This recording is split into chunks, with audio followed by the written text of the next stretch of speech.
Khubor nakaslem jong unongsan Hima.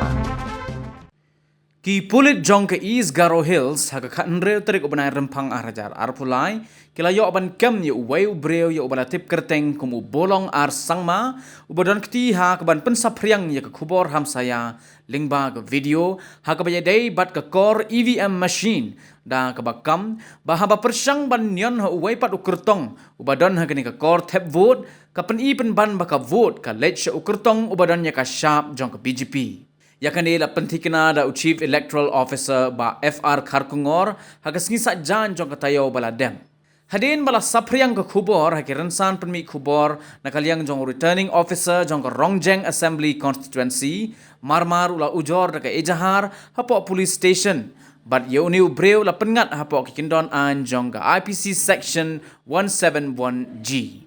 Ban khamsha shushu Halor gani ke jingjia bat yagur kam traikam jong ke core tap vote tongin sngap ya ke jingya kran unongsan Hima bat Chief Electoral Officer jong ke jilla uba FR Khubor.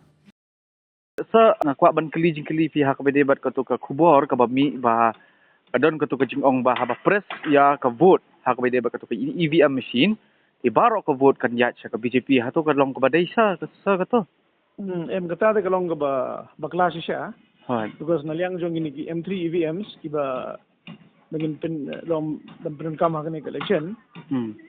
ki don bon ba ki administrative but technical safeguards but koi ke ba kongsan koi ke feature ke UADM the unauthorized access detection module kabala dan hapo ni ki EVM M3 ba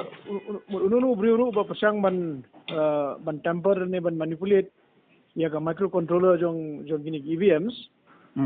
te kani ka EVM kan net yang sa ka factory reset mode that means berhak ka data ka badan turu kala suja la kaja makanum it will go back to factory reset mode ka mode ba kan net biang makanlong biang in the original kumaga julong ni menswa kumaga mi na po ka factory te kani ka UADM ka unauthorized access detection module. Now, Lord Jogata, Baro ki machine ki have undergo through a FLC, then you first level checking. But kata first level checking, but ka commissioning ru, haba ki commission ya ki EVM, ki ballot unit, ki control unit, but ki VVPAT, ki le under total videography, but CCTV, but por bigile kata ru ki don lang ki member jong ki political party baro. But national parties and state parties baro ki don lang hagani ka commissioning te Halor kata ka Khubor ka ba ki pinmi Hamsaïa mo kalong ga rumor kalong ga fabricated information naliang jong returning officer jong ga East Garo Hills ula file ka FIR kasha ubrio circulate ya ga video but katkumga section jong an kila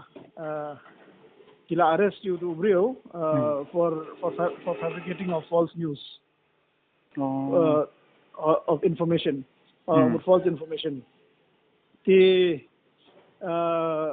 nya kerpat banya request ru ye ki pajba ba baginum fall prey to such rumors kan because the administrative and technical safeguards ke liye babon. Congress's commitment to Meghalaya, empowering the women of Meghalaya. 3,000 rupees every month to every single BPL mother in Meghalaya. Five commitments na kaseng Congress na kabinta ka 5-star Meghalaya. Congress commitment to Meghalaya, an unemployment-free Meghalaya. Congress is committed towards providing a job to every household in Meghalaya. Five commitments na kaseng Congress na kabinta ka 5-star Meghalaya. Ka Meghalaya TMC kawan ra shapi ya ka mai kan anda ka TMC kan thau sarkar ka Meghalaya TMC kan penmi lailak teli ki kam hapo kini kisan sinem manwan barkum juru ban ajing ra pisa ka Bolong 1000 dikashi benai kata khat arja dikashi sinem ka barok ki samla ki bampat dan ni ka kam ka jam hakane ka ap nyau trek urempang John ya ka sap jong pi haki artli ki sentil bat kersan ya ka Meghalaya TMC